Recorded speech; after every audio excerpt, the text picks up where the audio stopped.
Folks, listen up to them. Group 2. Ecclesiastes 2:1-3. I said to myself, "Come now, and I will test it with pleasure to find out what is good." But that also proved to be meaningless. Laughter, I said, is madness, and what does pleasure accomplish? I tried cheering myself with wine and embracing fully, my mind still guiding me with wisdom. I wanted to see what was good for people to do under the heavens during the few days of their lives. I denied myself nothing my eyes desired. I refused my heart no pleasure. My heart took pleasure in all my labor, and this was the reward for all my toil. So the main theme was pleasure.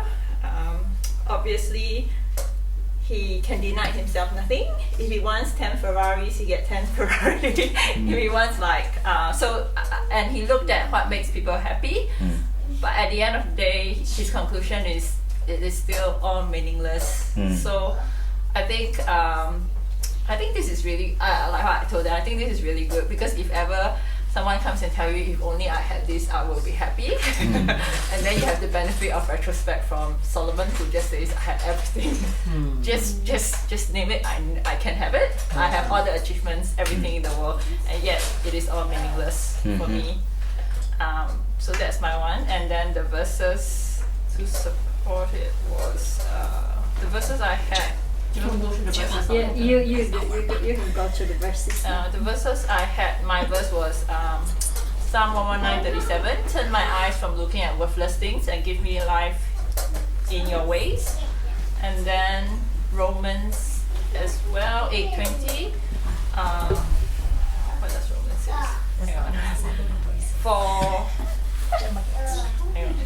For creation was subjected to frustration, not by its own choice, but by the will of the one who subjected it in hope, that creation itself will be liberated from its bondage to decay and brought into the freedom and glory of the children of God. Your turn. No, my first. Yes, and then Korea will do, yeah. So with this one, we also got. I was just to support the verse with it. We went to Ecclesiastes 8 verse 15, when everything is vanity. I think in the forehand Solomon was telling everything was vanity, but then there is this one that I like it.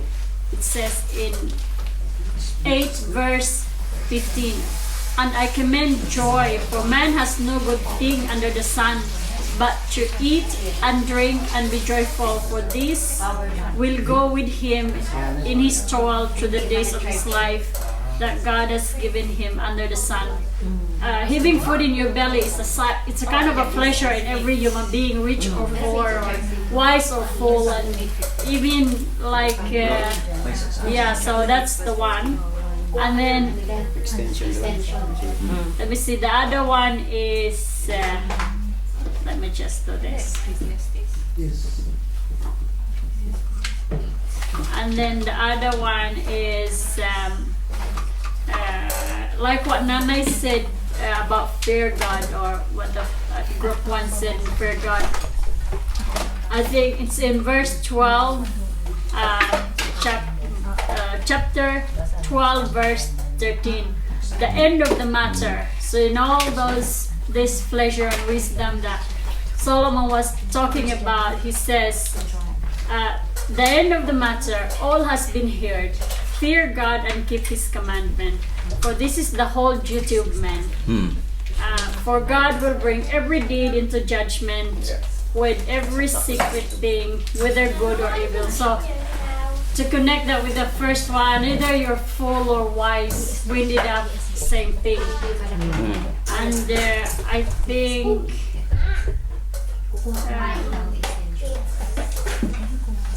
that was it. Vera? And then you said something, Kuya Vinji, about the simplicity of life. Even you have everything in life, but you are not contented with it. That's you don't find any enjoyment in it. Even you have all the pleasure, all the wealth. If you don't have any contentment, life is worthless. That's correct. Because you're going to seek more pleasures and everything, but still you're not contented. So to have contentment, you have to have simple life, simple dreams, and simple things to be happy. That's it. That was our. That is the finale. Yeah, that was the finale. Yes.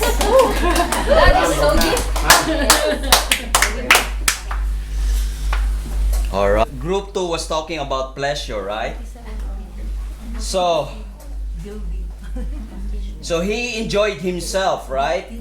He even searched his heart how to gratify himself with wine. So he used wine to get pleasure. So as Kuya mentioned, it's still, if you're not contented, it will not still bring you pleasure, right?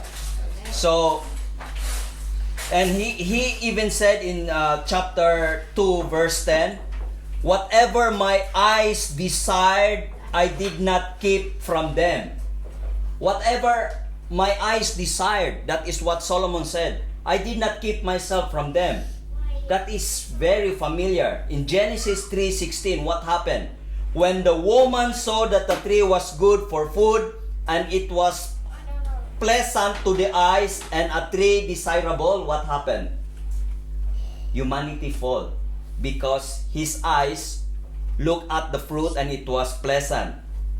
So, he thinks it was desirable. It will give her pleasure. So what happened? She disobeyed God. Alright?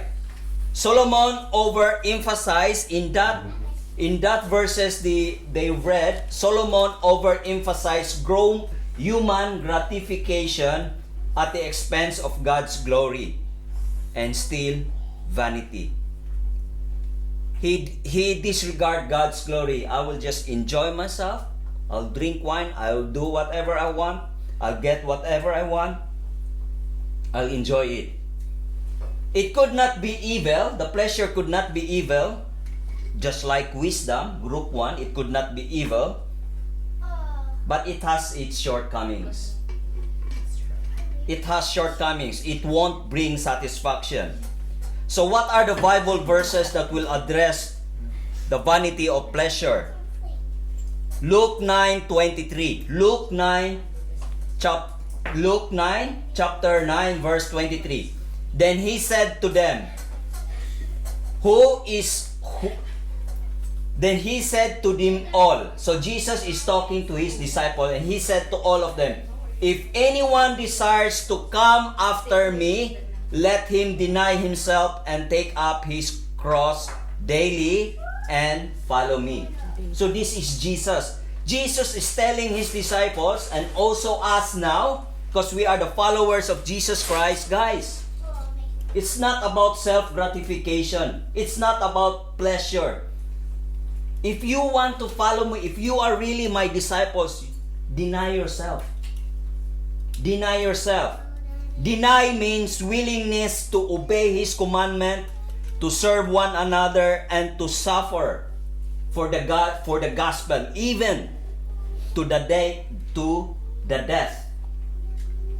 That is what it says. What Jesus is trying to tell His disciples in here. Deny yourselves and take up your cross daily. Meaning every day, there is a cross that we need to pick up and carry.